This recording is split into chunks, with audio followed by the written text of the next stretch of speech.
پیارے بھائیوں، رب تعالیٰ اپنے بندوں کی آزمائش فرماتا ہے۔ کبھی مال دے کر آزماتا ہے تو کبھی مال لے کر آزماتا ہے، کبھی اولاد دے کر آزماتا ہے تو کبھی اولاد لے کر آزماتا ہے، کبھی صحت دے کر آزماتا ہے تو کبھی بیماری میں مبتلا فرما کر آزماتا ہے۔ پھر جو اس آزمائش پر پورا اترتا ہے، یعنی صبر و شکر سے کام لیتا ہے، اللہ تعالیٰ کی رضا پر راضی ہوتا ہے تو رب تعالیٰ بھی اس سے راضی ہو جاتا ہے، اور جو ناراض ہوتا ہے تو رب تعالیٰ بھی اس سے ناراض ہو جاتا ہے۔ پیارے بھائیو، اگر ہم احادیث کا مطالعہ کریں تو کئی احادیث بیماری کے فضائل پر ہمیں نظر آتی ہیں۔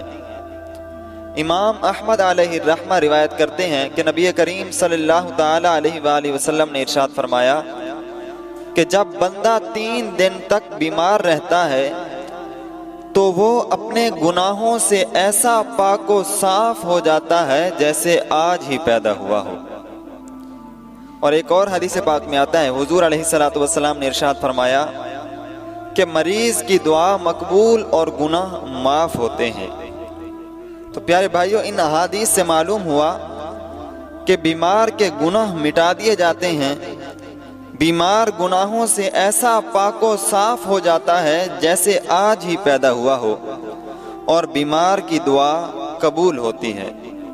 لہذا ثابت ہوا کہ جسمانی بیماری اللہ رب العزت کی رحمت اور اللہ تعالیٰ کا انعام ہے، بشرط یہ کہ بندہ صبر و شکر سے کام لے اور اللہ تعالیٰ کی رضا میں راضی رہے۔ ہمارے بزرگوں کی تو یہ شان ہے کہ وہ بڑی سے بڑی تکلیف اور بیماری کا خندہ پیشانی سے استقبال کیا کرتے تھے۔ حضرت ایوب علیہ السلام کی مثال ہمارے سامنے ہے۔ اللہ تعالیٰ نے آپ کو پہلے آرام و صحت، مال و دولت، اولاد اور ہر طرح کی خوشیاں عطا کر کے آزمایا، اس میں بھی آپ ثابت قدم رہے۔ اس کے بعد آزمائش کا دوسرا دور شروع ہوا۔ زمین کے نیچے سے قدرتی آگ نے آپ کے باغات، کھیتیاں، اونٹ، بکریاں اور چرواہے جلا کر راکھ کر دیے۔ جب آپ کو پتہ چلا تو آپ نے کہا سب مال و دولت اللہ نے ہی عطا کیا تھا، وہی اس کا مالک حقیقی ہے۔ جب وہی اس کا حقدار ہے تو اسے حق پہنچتا ہے، جب چاہے لے لے، مجھے اس میں کچھ کہنے کی مجال نہیں ہے۔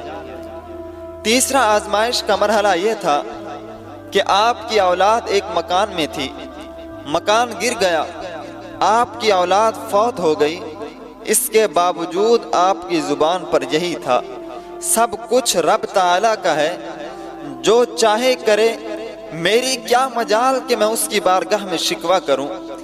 چوتھا اور آخری آزمائش کا مرحلہ یہ تھا کہ آپ کو شدید بخار ہوا اور سخت بیماری کے عالم میں 18 برس گزر گئے۔ اس حال میں بھی زبان پر جاری تھا کہ اللہ تعالیٰ کا سب کچھ ہے، اللہ رب العزت جو چاہے کرے، مجھے اس میں کچھ کہنے کی مجال نہیں ہے۔ پیارے بھائیوں، ہم جیسے کم ہمت اور ناتواں لوگ ان کی برابری تو نہیں کر سکتے، مگر کم از کم اتنا تو کر سکتے ہیں کہ تکلیف اور بیماری کے وقت کسی سے شکوہ شکایت نہ کریں اور صبر و استقلال سے کام لیں۔ ویسے بھی بے صبری اور شکوہ و شکایت سے مصیبت اور بیماری ٹل تو نہیں جاتی اور نہ ہی ختم ہو جاتی ہے، بلکہ نقصان یہ ہوتا ہے کہ ملنے والا ثواب جاتا رہتا ہے۔ اب ہم اپنے اصل موضوع کی طرف چلتے ہیں۔ ہمارا موضوع بیمار کی عیادت پر ملنے والا اجر ہے۔ اس موضوع سے متعلق احادیث آپ کی خدمت میں پیش کرتا ہوں تاکہ ہم بھی اچھی اچھی نیتیں کر کے اپنے بیمار مسلمان بھائی کی عیادت کریں اور اجر و ثواب حاصل کریں۔ مسلم شریف کی حدیث پاک ہے، حضرت ابو ہریرہ رضی اللہ تعالیٰ عنہ سے مروی ہے کہ سید عالم صلی اللہ تعالیٰ علیہ وآلہ وسلم نے ارشاد فرمایا کہ قیامت کے دن اللہ تعالیٰ ارشاد فرمائے گا اے ابن آدم میں بیمار ہوا تھا تو نے میری عیادت بھی نہیں کی تھی۔ بندہ عرض کرے گا مولا تو تو رب العالمین ہے، بھلا میں تیری عیادت کیسے کرتا؟ اللہ تعالیٰ فرمائے گا کیا تجھے خبر نہیں ہوئی تھی کہ میرا فلاں بندہ بیمار ہے، پھر بھی تو نے اس کی عیادت نہیں کی تھی؟ کیا تجھے معلوم نہیں کہ تو اس کی عیادت کو جاتا تو مجھے اس کے پاس پاتا؟ امام نووی علیہ الرحمہ اس حدیث کی شرح میں فرماتے ہیں کہ رب تعالیٰ نے بیماری کی اضافت اپنی طرف فرمائی ہے اور مراد بندے کی ذات کو لیا ہے، اس سے بندے کی شرافت کو ظاہر کرنا مقصود ہے اور یہ بتانا مقصود ہے کہ بیمار حالت مرض میں رب تعالیٰ سے بہت قریب ہو جاتا ہے۔ اور حضرت ابو سعید خدری رضی اللہ تعالیٰ عنہ سے مروی ہے کہ سید عالم صلی اللہ تعالیٰ علیہ وآلہ وسلم نے ارشاد فرمایا بیماروں کی عیادت کیا کرو اور جنازوں میں شرکت کیا کرو، یہ باتیں تم کو آخرت کی یاد دلائیں۔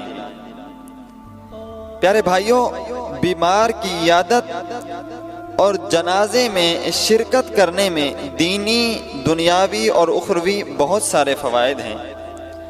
ان میں سے ایک فائدہ یہ بھی ہے کہ آدمی جب اپنی آنکھوں سے بیمار کی تکلیف دہ حالت دیکھتا ہے تو کچھ دنیا سے بے رغبتی اور غم کی کیفیت پیدا ہونے لگتی ہے، جس کی وجہ سے وہ یہ بات سوچنے پر مجبور ہو جاتا ہے کہ ایک دن میرا بھی یہی حال ہونے والا ہے۔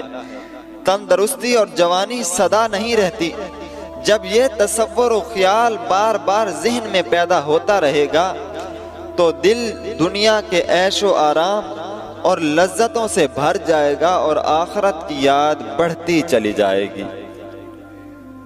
پیارے بھائیوں، مریض کی عیادت دلوں کو قدورتوں سے پاک کر دیتی ہے، دل کا زنگ دور ہوتا ہے۔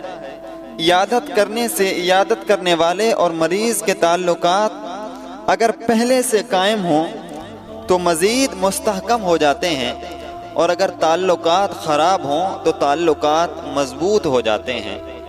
اور امام ابن ابی دنیا علیہ الرحمہ کتاب المرض والکفارات میں حدیث پاک نقل فرماتے ہیں، حضرت انس بن مالک رضی اللہ تعالیٰ عنہ سے مروی ہے کہ نبی پاک صلی اللہ تعالیٰ علیہ وآلہ وسلم نے ارشاد فرمایا کہ جب کسی نے کسی مریض کی عیادت کی اور جا کر اس کے پاس تھوڑی دیر بیٹھا تو رب تعالیٰ اس کو 1000 سال کے ایسے عمل کا اجر و ثواب عطا فرماتا ہے جس میں پلک جھپکنے کے برابر بھی اللہ تعالیٰ کی نافرمانی کا شائبہ نہیں پایا جاتا۔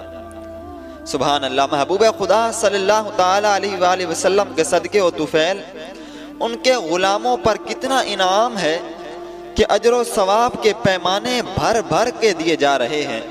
سچ فرمایا ہمارے امام اہل سنت نے۔ آپ ارشاد فرماتے ہیں کہ وہ تو نہایت سستا سودا بیچ رہے ہیں جنت کا، وہ تو نہایت سستا سودا بیچ رہے ہیں جنت کا، ہم مفلس کیا مول چکائیں اپنا ہاتھ ہی خالی ہے۔ پیارے بھائیوں، نبی پاک صلی اللہ تعالیٰ علیہ وآلہ وسلم کی یہ عادت تھی کہ آپ جب بھی بیمار کو دیکھنے کے لیے تشریف لے جاتے تو فرماتے یہ کوئی پریشانی کی بات نہیں، انشاءاللہ اس سے گناہوں سے پاکی حاصل ہوگی۔ پیارے بھائیو، سنت یہی ہے کہ مریض کے پاس تسلی کی باتیں کیا کریں تاکہ اس کی گھبراہٹ اور وحشت دور ہو۔ ایسی باتیں ہرگز نہیں کرنی چاہیے جیسے آج کل لوگوں کی عادت ہے، مثلا مریض کے پاس بیٹھ کر دنیا بھر کے مریضوں کے وحشتناک قصے، ان کی پریشانیوں کے تذکرے کہ بھائی فلاں کو بھی یہ بیماری ہوئی تھی، بیچارہ اسی بیماری میں دنیا سے چلا گیا، ایک اور شخص کو بھی یہ بیماری ہوئی تھی، زندگی بھر کے لیے محتاج ہوا۔ ایسی باتیں کر کر کے مریض کو بالکل مایوس کر دیا جاتا ہے۔ خاص طور پر عورتوں میں یہ عادت زیادہ پائی جاتی ہے۔ اس کا نتیجہ یہ ہوتا ہے کہ مریض کو موت سے پہلے اپنی موت نظر آنے لگتی ہے۔ ایسی باتوں سے بچ کر مریض کا حوصلہ بڑھاتے ہوئے، اسے تسلی دیتے ہوئے یہ کہنا چاہیے کہ فکر مت کرو، کوئی پریشانی کی بات نہیں، انشاءاللہ آپ جلد شفا یاب ہو جائیں گے۔ کسی مسلمان کا مصیبت میں دل بہلانا بھی عبادت ہے، اور اگر اچھی تسلی بخش گفتگو کا سلیقہ نہیں ہے تو خاموشی سے مزاج پرسی کر کے واپس آ جانا چاہیے۔ الحمدللہ مریض کی عیادت اور دیگر اسلامی طریقے ہمیں حضور صلی اللہ تعالیٰ علیہ وآلہ وسلم کی برکت سے ملے ہیں، جن پر تحقیق کر کے غیر مسلم بھی فوائد حاصل کر رہے ہیں۔ آخر میں ایک اہم بات عرض کرتا چلوں کہ جب بھی کسی مریض کی عیادت کے لیے جائیں تو یہ 3 نیتیں ضرور کر لیا کریں۔ پہلی نیت یہ ہونی چاہیے کہ اللہ تعالیٰ کی رضا حاصل کرنے کے لیے مریض کی عیادت کے لیے جا رہا ہوں۔ دوسری نیت یہ ہونی چاہیے کہ ثواب حاصل کرنے کے لیے مریض کی عیادت کے لیے جا رہا ہوں۔ اور تیسری نیت یہ ہونی چاہیے کہ مریض کی دل جوئی کے لیے جا رہا ہوں۔ یہ نیتیں ہوں گی تو اجر و ثواب ملے گا، ورنہ اجر و ثواب سے ہم محروم رہ جائیں گے۔ اللہ تعالیٰ سے دعا ہے کہ وہ ہم سب کو اپنی رضا والے کام کرنے کی توفیق عطا فرمائے۔